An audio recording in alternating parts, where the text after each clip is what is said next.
एक जनरल सी बात है, अगर हमें कुत्ता काट जाता है तो आप सबको याद है कुत्ता काटने में लोग क्या करते हैं, लोग इंजेक्शन लगवाते हैं, वैक्सीन लगवाते हैं।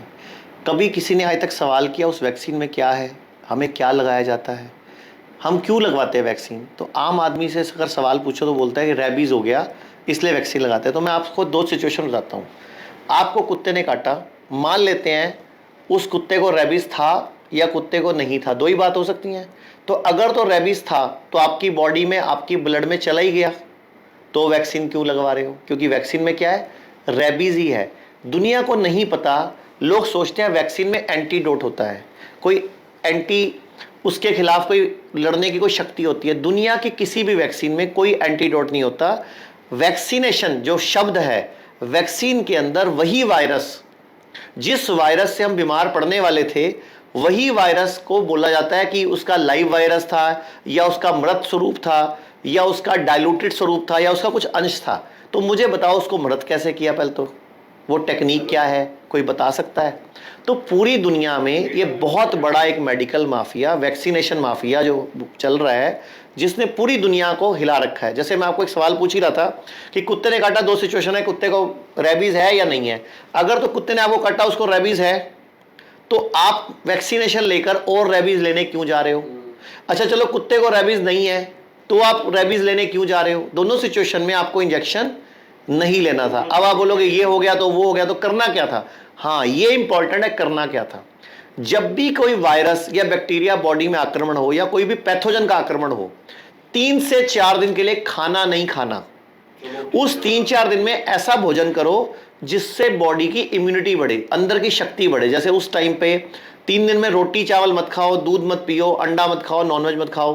क्या करो? नारियल पानी पियो, मौसमी का जूस, संतरे का जूस पियो, इसी तरह का कोई और द्रव ले लो, चुकंदर का जूस ले लो, हल्दी का जूस ले लो, आंवला खा लो, गिलोय ले लो, ये चीजें ले लो, गर्म पानी पी लो। खाना नहीं खाना, बॉडी खुद ही उस वायरस के खिलाफ एंटीबॉडी, एंटीडॉट बना लेगी। ये है टेक्निक। अब मैं आपसे दूसरा सवाल पूछता हूं, अगर आपको कील लग गया तो आप क्या करोगे? आप बोलोगे हम टिटनस का इंजेक्शन लगवाओगे। अगर कील में जंग था तो टिटनी बैक्टीरिया बॉडी में जा ही चुका है, तो और लेने वैक्सीन लगवा के क्यों जा रहे हो? अगर मान लो कील लग गया और आपको उस कील में जंग नहीं था, तो आपकी बॉडी में टिटनी नहीं आया, तो और लेने क्यों जा रहे हो? करना क्या था? 3 से 4 दिन के लिए खाना नहीं खाना था। जिस तरह जंगल में जानवर जब बीमार पड़ते हैं या आप जब घर में जानवर पालते हो बीमार पड़ते हैं, 2 से 3 दिन के लिए खाना छोड़ते हैं, उसी तरह जब भी कोई वायरल इन्फेक्शन आए, जब भी आपको बुखार हो, जुकाम हो, खांसी हो, सिरदर्द हो, चिकनगुनिया, डेंगू, मलेरिया, टाइफाइड, कुछ भी हो, 3 से 4 दिन के लिए खाना छोड़ना है और 3-4 दिन रेस्ट करना है। नारियल पानी पियो, मौसमी का जूस पियो, संतरे का जूस पियो, पत्ते खाओ, हल्दी लो, गिलोय लो, कोई तुलसी का काढ़ा बना के ले लो, तुलसी, दालचीनी, काली मिर्च, कोई आंवला, इस तरह की चीजों का, मतलब ये नेचुरल चीजें लो। रोटी चावल खाना उन 3-4 दिन में नहीं खाना। दूध की बनी कोई चीज नहीं लेनी। लेकिन हमारे घरों में क्या होता है, बुखार है, दूध में रस डुबो डुबो के खाएंगे हम। हमारे घरों में बुखार है, पीली दाल बना दो, पोटियां लगी खिचड़ी बना दो। जब भी शरीर कुछ भी लक्षण दिखा रहा है तो शरीर को खाली छोड़ो, इम्यूनिटी बढ़ने दो, शरीर की खुद की शक्ति से खुद ही उस बीमारी के खिलाफ शक्ति को तैयार करने दो। ये टेक्निक जब तक पूरा भारत नहीं अपनाएगा, मेडिकल माफिया इसी तरह सामान बेचता रहेगा और हम लोग खरीदते रहेंगे। एक और सवाल पूछता हूं मैं आपसे कि पहले 14 इंजेक्शन लगते थे पेट में कुत्ते के काटने पर, आजकल 3 क्यों लगते हैं?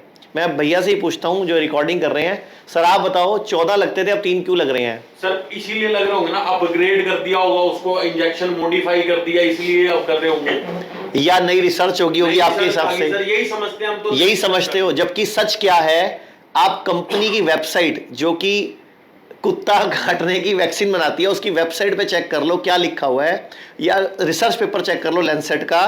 कंपनी क्या कह रही है, हम प्रोडक्शन पूरा नहीं कर पा रहे, पहले 14 दे रहे थे, फिर हमने 6 करे, अब हमने 3 कर दे, हो सकता है हम 1 कर दे। हम किसी और को इसका बनाने का राइट नहीं देना चाहते क्योंकि पेटेंट हमारे पास है, इसलिए हमने 3 लगा रहे हैं या 1 लगा रहे हैं। और कोई रिसर्च, कोई डेवलपमेंट क्या करो? एक वायरस में क्या डेवलपमेंट करोगे, क्या रिसर्च करोगे?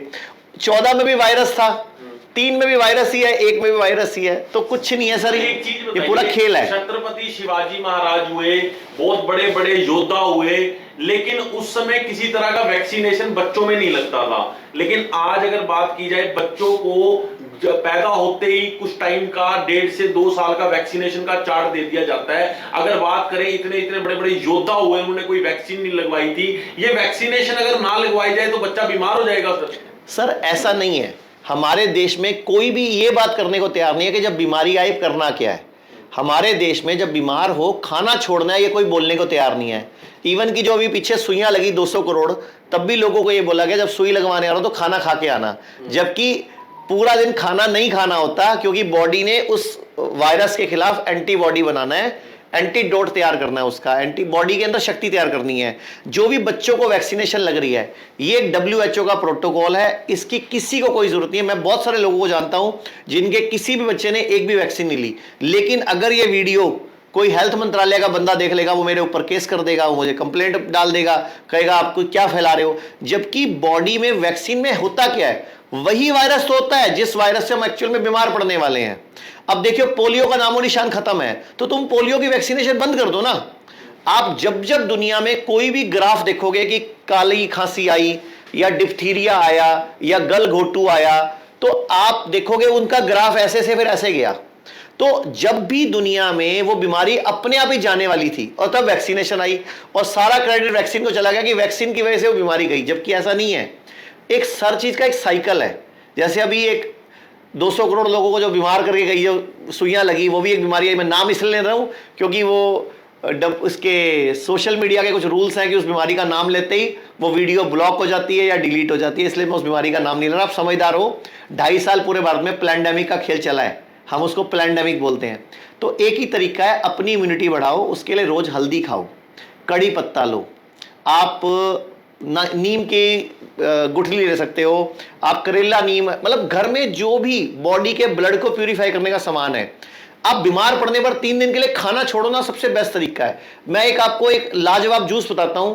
आप एक चुकंदर लो, 5 कड़ी पत्ते या 10 कड़ी पत्ते ले लो, चुकंदर ले लो, पालक ले लो और आंवला ले लो और हल्दी, इनका जूस डेली पीना शुरू कर दो।